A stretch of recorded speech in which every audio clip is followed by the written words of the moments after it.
Hello, dear youngsters. How are you? Hope everything is fine with you.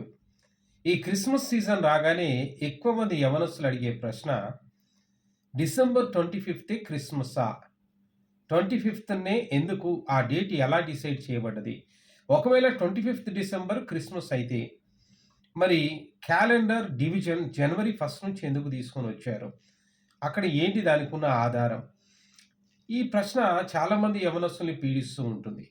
నేను యవన ప్రాయంలో ఉన్నప్పుడు కూడా ఇలాంటి అనేక సందేహాలు నాకు ఉండేవి. ఈ సందేహాలు తీర్చడానికి మరి ఆ సమయంలో పెద్దగా ఎవరు కూడా నా సందేహాలు తీర్చేవారు కాదు. మరి అనేక మందిని ఈ ప్రశ్నలు అడిగాను. సరే డేట్‌దేమున్నది లేరా? యేసయ్య పుట్టిందైతే నిజం గదా! అది కూడా నాకు కరెక్టే అనిపించింది. డేట్‌దేమున్నదిలే యేసయ్య పుట్టింది. కానీ నాకు బర్త్ డేట్ ఉంది గదా! అట్లే యేసయ్యకి కూడా ఒక డేట్ ఆఫ్ బర్త్ ఖచ్చితమైనది ఉంటది గదా!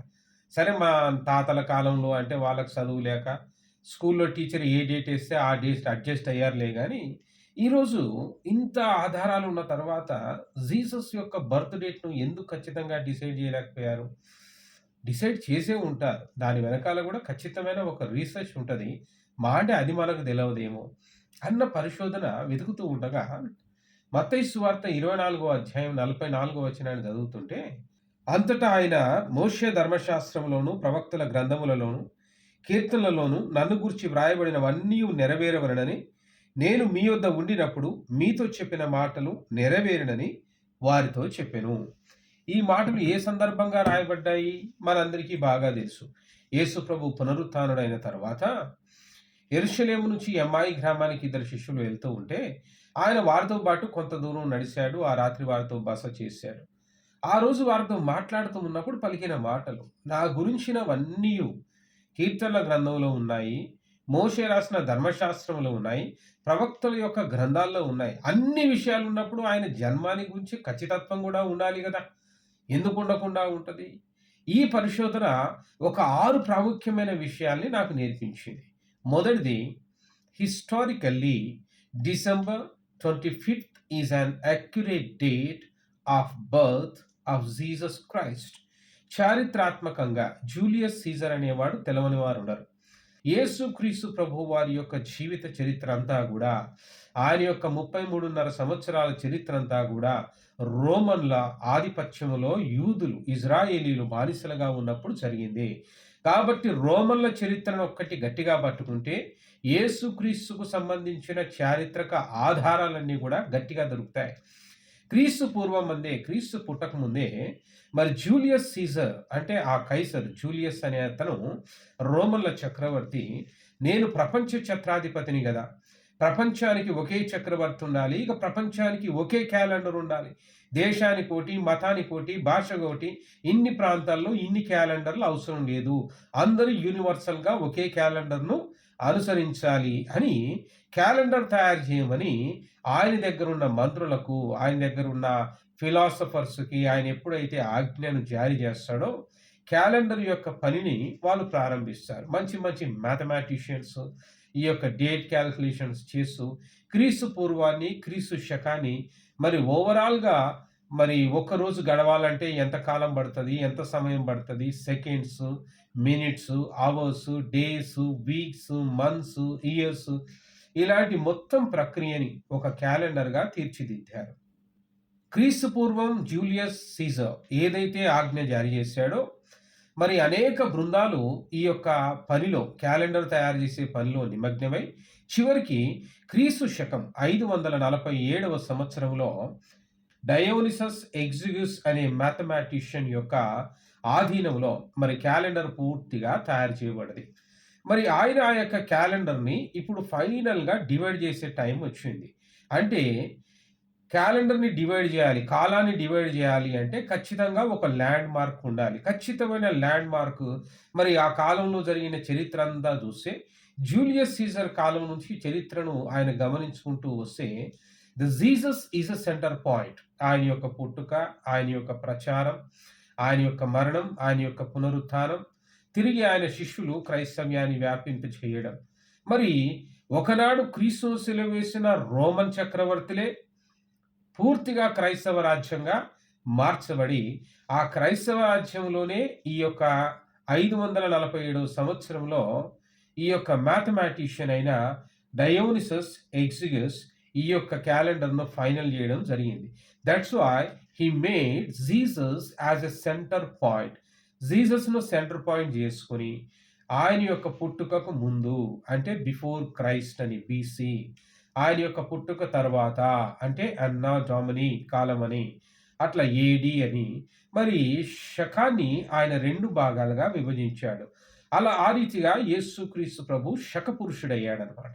ఈయన ఇంత ఖచ్చితంగా దీన్ని డివైడ్ చేయగలగడానికి కారణం ఏంటంటే, యేసుక్రీస్తు కాలంలోనే ఫస్ట్ సెంచురీలో ఫ్లేవియస్ జోసెఫస్ అనే ఒక చరిత్రకారుడు, హిస్టారియన్, ఆయన రాసిన చరిత్ర గ్రంథంలో యేసుక్రీస్తు ప్రభువు యొక్క సందర్భాలు, ఆయన జీవిత చరిత్రలోని అనేక సంఘటనలు మరి ఆయనను ఆకర్షించాయి. కాబట్టి దానిని జనవరి 1గా విభజించి క్రీస్తు పూర్వం, క్రీస్తు శకమని 12 నెలలు తయారు చేసి ఈ రీతిగా జూలియస్ క్యాలెండర్‌ను ప్రపంచానికి అందించాడు. 1582 సంవత్సరం వరకు కూడా జూలియస్ క్యాలెండరే ప్రచారంలో ఉండే. 1582 సంవత్సరంలో పోప్ గ్రెగరీ దాన్ని గ్రెగేరియన్ క్యాలెండర్‌గా అప్‌డేట్ చేశాడు. ఏంటి దానికి దీనికి తేడా అంటే దాంట్లో కూడా 12 నెలలు, దీంట్లో 12 నెలలే గాని లీప్ ఇయర్ అనేదాన్ని ప్రతి 4 సంవత్సరాలకు ఒకసారి లీప్ ఇయర్‌గా మార్చి మరి ఫిబ్రవరిలో ఒక అడిషనల్ డేని దాన్ని యాడ్ చేస్తూ అప్‌డేట్ చేయడం జరిగింది. ఈ రీతిగా చరిత్ర యేసుక్రీస్తు ప్రభువుని గురించి సాక్ష్యం ఇస్తూ ఉన్నది. This is the historical evidence of the birth of Christ. Now coming to the second point, Yesu ప్రభు యొక్క పుట్టుకను గురించిన సైంటిఫిక్ ఎవిడెన్స్ ఏముంది అంటే 1607 సంవత్సరంలో జోహన్నాస్ కెప్లర్ అనే ఒక ఆస్ట్రాలజర్, ఖగోళ శాస్త్రవేత్త, యేసుక్రీస్తు ప్రభు పుట్టినప్పుడు మరి ఆకాశంలో ఒక తార వెలిసింది కదా, ఖగోళంలో ఆ తార ఎటుపోయింది, దాని కాలం ఏమై ఉన్నది అని దాని మీద ఆయన పరిశోధన చేశాడు. దరిదాపు 2 సంవత్సరాలు ఆయన పరిశోధన చేసి ఆ కాలంలో ఉన్న మరి ఏన్షియంట్ ఆస్ట్రాలజీ ప్రకారం అంటే పురాతన ఖగోళ శాస్త్రీయ లేఖనాల ప్రకారం, వారి యొక్క చారిత్రక ఆధారాల ప్రకారం ఒక సత్యాన్ని ఆయన తెలుసుకోగలిగాడు. ఆయన మరి అది యాక్చువల్‌గా ఒక నక్షత్రంలాగా మనకు కనిపించేది గానీ, అది 3 గ్రహాలయ కూటమి. మార్స్, జూపిటర్ అండ్ యురేనస్ 3 గ్రహాలు ప్లానెటరీ కంజంక్షన్ అంటాం గదా! అంటే ఆ 3 ప్లానెట్స్ ఒక కూటమిగా ఏర్పడ్డప్పుడు ఆ వెలిగిన ఆ గొప్ప వెలుగే మరి ఈ యొక్క నక్షత్రంగా మనకు కనిపించింది అని, అది క్రీస్తు పూర్వము 4వ సంవత్సరము డిసెంబర్ నెల 25వ తారీఖున ఆ యొక్క సంభవం, ఆ యొక్క సంఘటన జరిగింది. కాబట్టి ఆ దినాన్నే యేసుక్రీస్తు ప్రభు జన్మించాడు అని. ఆ రీతిగా మొట్టమొదటిసారి డిసెంబర్ 25 అనే ఆ యొక్క డేట్‌ను ఈ జోహన్నస్ కెప్లర్ అనే ఖగోళ శాస్త్రవేత్త ప్రతిపాదించాడు. జూలియస్ క్యాలెండర్ ప్రకారం వారు హిస్టారియన్ చరిత్ర ప్రకారం జనవరి 1ను డివైడ్ చేసి పెట్టారు. అంటే ఖచ్చితంగా జనవరి 1వ తారీఖు యేసు పుట్టాడని కాదు గానీ, క్యాలెండర్‌ని యేసుక్రీస్తు ప్రభు యొక్క పుట్టుక నుంచి మరి క్రీస్తు పూర్వమనియు, క్రీస్తు శకమనియు హిస్టారియన్స్ విభజిస్తే, ఈ యొక్క సైంటిఫికల్‌గా ఇతను చేసిన రిసర్చ్ ప్రకారము క్యాలెండర్‌లో ఎక్కడ కూడా ఏ డిస్టర్బెన్స్ లేదు గానీ, క్రీస్తు పూర్వం ఒక 4 సంవత్సరాల క్రితానికి వెనక్కి వెళ్లి డిసెంబర్ 25వ తారీఖును ఖచ్చితంగా యేసు ప్రభు యొక్క జన్మదినం. ఎందుకంటే ఆ దినానే కొత్తగా మరి ఖగోళంలో ఒక తారను మనం చూసాం. ఒక స్టార్ మనం చూసాం. That is a conjunction of the planetary conjunction of 3 planets అని ఆయన ప్రపంచానికి మొట్టమొదటిసారిగా తెలియజేశాడు. ఇది ఆ రీతిగా ఆ నక్షత్రాన్ని చూసే మరి హేరోదు రాజు దగ్గరికి ముగ్గురు తూర్పు దేశపు జ్ఞానులు వచ్చారు. అంటే పారసీక దేశపు జ్ఞానులు అన్నమాట. పారసీకుల గ్రంథంలో ఒక మాట రాయబడి ఉన్నది. ఏంటంటే, లోకరక్షకుడు, లోక విమోచకుడు ఎప్పుడైతే భూమి మీద పుడతాడో ఆకాశంలో ఒక తార వెలుస్తుంది అని వాళ్ళకు ఎంతో గొప్ప మత గ్రంథమైన, పారసీకుల యొక్క మత గ్రంథమైన జోరోఆస్ట్రో అనే బుక్ 5th చాప్టర్‌లో, దాన్నే జెడ్ అవిస్టా అని గూడా అంటారు. ఆ యొక్క బుక్‌లో 5వ అధ్యాయంలో స్పష్టంగా దీని గురించి రాయబడి ఉంది. కాబట్టి వాళ్ళు ఆ పర్షియా దేశం నుంచి వెతుక్కుంటూ వచ్చినప్పుడు ఆ నక్షత్రం మరి పర్షియా దేశాన్ని జయించిన గ్రీకుల నుంచి రోమన్లే గదా ఇప్పుడు దాన్ని ఏలుతున్నది.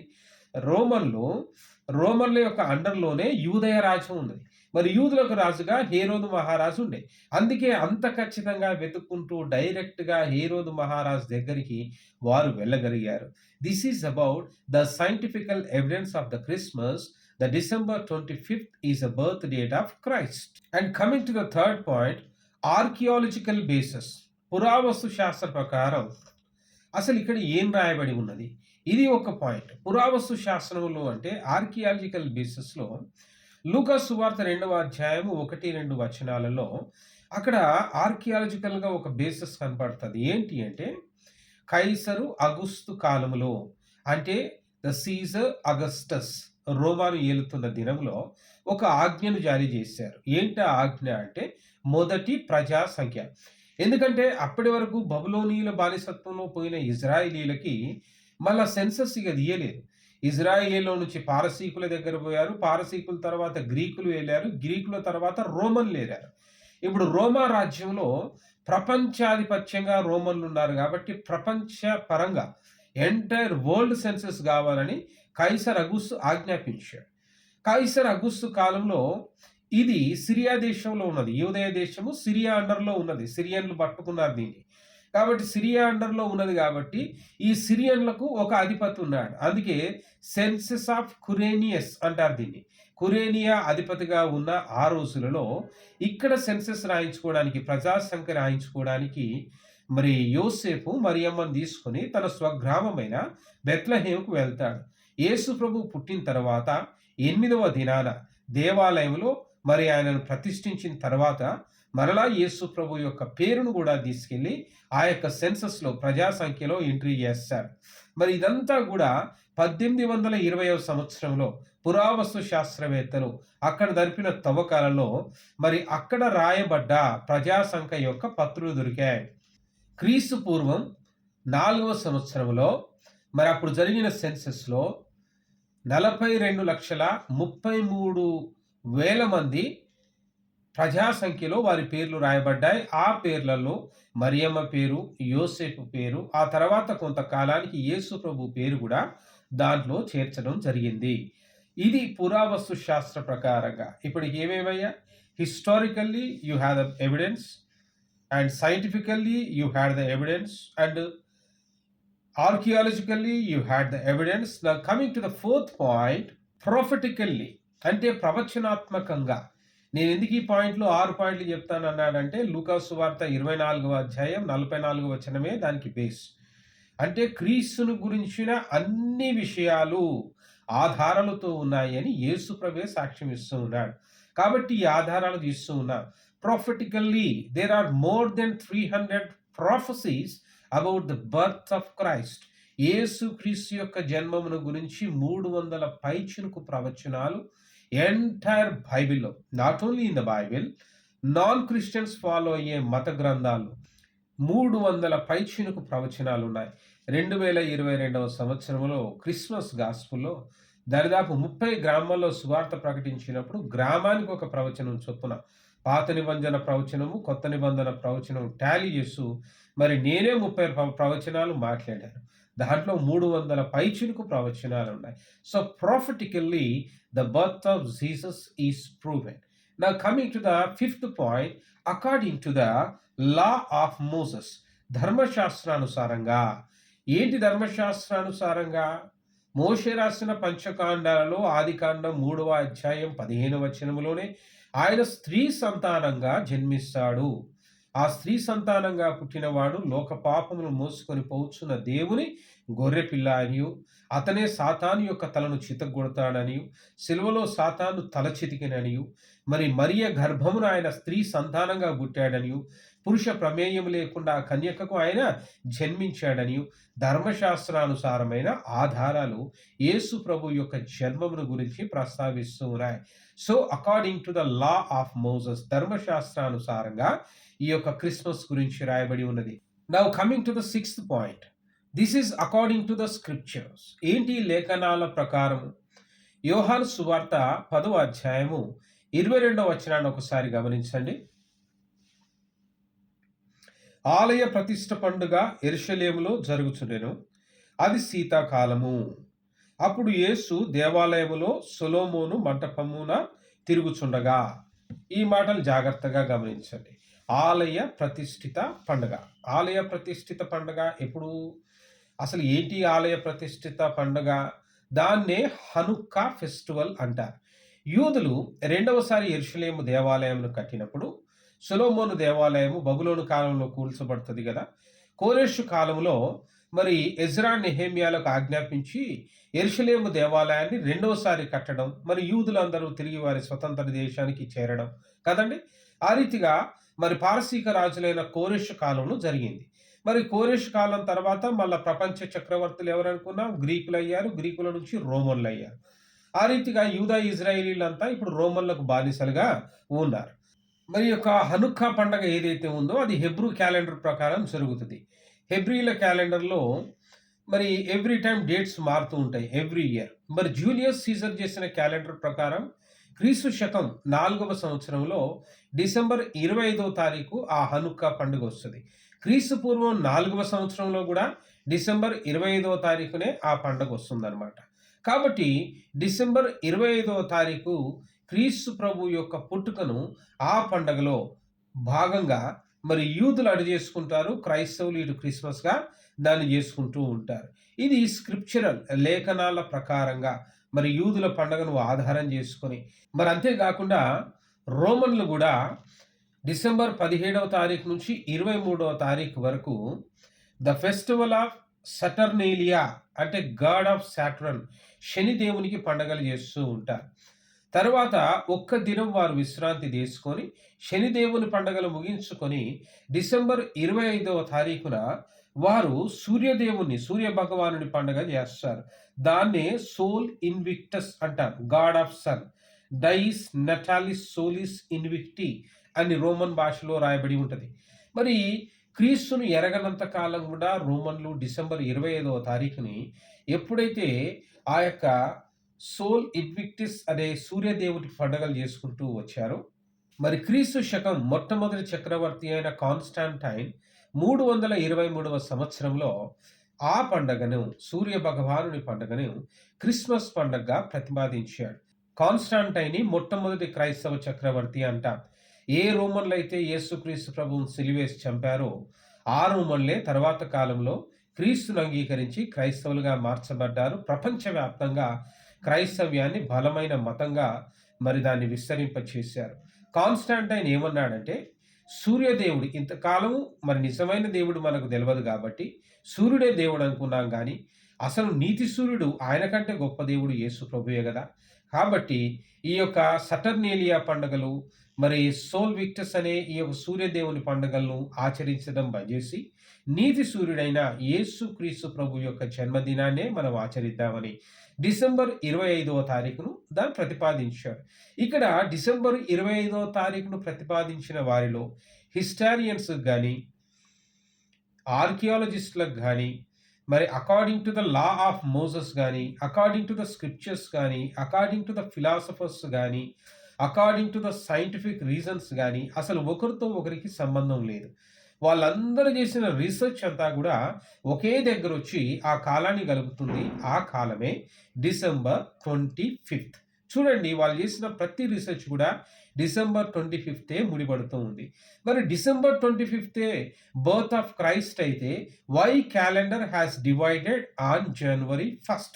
Because the census of Jesus is entered in the January 1st.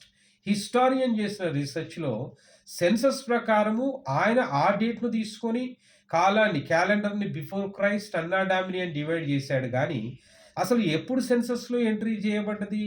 Yesu Prabhu December 25వ తారీఖున పుట్టిన దగ్గర నుంచి 8వ రోజు మరియమ్మ యోసేపులు ఆయనను మందిరానికి తీసుకెళ్ళి ఆయనకు సున్నతి చేయించి ప్రతిష్ఠిత చేస్తారు. ఆయనను ఆలయంలో ప్రతిష్ఠించినప్పుడు ఆయనకు నామకరణం జరిగింది. యేసు అని ఆయనకు పేరు పెట్టబడింది.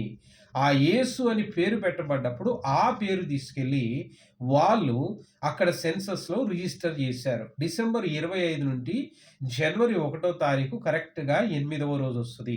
అంటే ఆయనకు నామకరణం జరిగిన రోజు. కాబట్టి నామకరణం జరిగిన రోజు నేమ్ రోజైతే ఎంట్రీ అయ్యాదో దాన్ని సెంటర్ పాయింట్‌గా తీసుకున్నారు గానీ, నేమ్ ఎంట్రీ అయిన రోజు గాదు గదా! దానికి 8 రోజులు ముందుగా తీసుకుంటే. కాబట్టి మరి సైంటిఫిక్ రిసర్చ్‌లో గానీ, హిస్టారికల్ రిసర్చ్‌లో గానీ, ఫిలాసఫల్‌గా గానీ, ప్రొఫెటికల్‌గా గానీ, అకార్డింగ్ టు ద స్క్రిప్చర్స్ గానీ, లా ఆఫ్ మోసెస్ ప్రకారం గానీ, ఏ రకంగా బోయినా గూడా డిసెంబర్ 25థే మనకు గలిసింది. జనవరి 1 అనేది జూలియస్ సీజర్ యొక్క క్యాలెండర్‌లో వాళ్ళు సెన్సస్‌ని ఆధారం చేసుకొని పోయారు. వాళ్ళు గూడా ఏం తప్పు జేయలేదు గదా! సెన్సస్‌లో ఆ రోజు ఆయన పేరు రాయబడి ఉన్నది గాబట్టి, దాన్ని ప్రతిపాదించారు. తర్వాత గదా మనకు చారిత్రక ఆధారాల ప్రకారం 8 రోజులు దానికి ముందేసుకుంటే గదా డిసెంబర్ 25థ్ వచ్చేది. That is the perfect and exact date of the birth of Christ. కాబట్టి ఉత్సవాలుగా నువ్వు నెలంతా జేసుకోవచ్చు, సంవత్సరం అంతా జేసుకోవచ్చు. మనకు ఒక ఖచ్చితమైన డేట్ ఆఫ్ బర్త్ ఉన్నట్టే, జీసస్‌కి గూడా ఒక ఖచ్చితమైన డేట్ ఆఫ్ బర్త్ ఉంది. That is before Christ 4th year December 25th. Yes.